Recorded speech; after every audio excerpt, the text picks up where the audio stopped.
মোৰ নাম শ্ৰীমতী কুইন বৰা।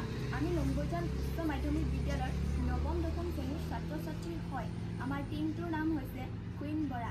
আমি আপোনালোকৰ ঘৰলৈ অহাৰ এটাই কাৰণ হৈছে যে আমি দেখা পাইছোঁ আমাৰ এই অঞ্চলৰ প্ৰায় লোকে লেতেৰা পানী ব্যৱহাৰ কৰি আছে।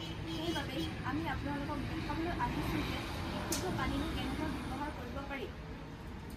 আমি এই প্ৰণালী তৈয়াৰ কৰাৰ বাবে নানা ধৰণৰ সঁজুলি হাতত লৈছোঁ, যেনে শিলগুটি, কয়লা, বালি আৰু কপাহ।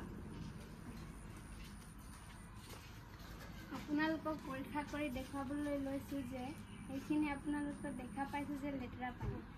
এই লেতেৰা পানীখিনি ইয়াত ঢালি দিলে ইয়াৰ পৰা শিলগুটিৰ পৰা কয়লালৈ যাব, কয়লাৰ পৰা বালিলৈ যাব, বালিৰ পৰা কপাহলৈ যাব আৰু কপাহৰ পৰা যাব বিশুদ্ধ পানী।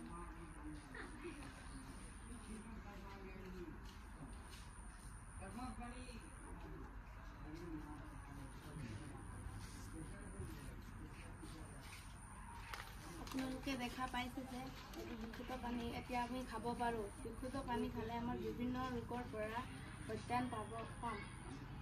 ইয়াৰ ফলত মানুহৰ দেহত বিভিন্ন ৰোগ হ'ব পাৰে, যেনে কলেৰিয়া, ডিচেণ্ট্ৰি, বিভিন্ন ধৰণৰ ৰোগ হ'ব পাৰে।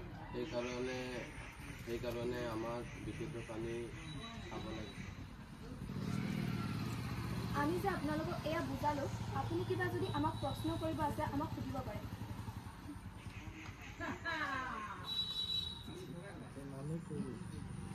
ভাল লাগিলে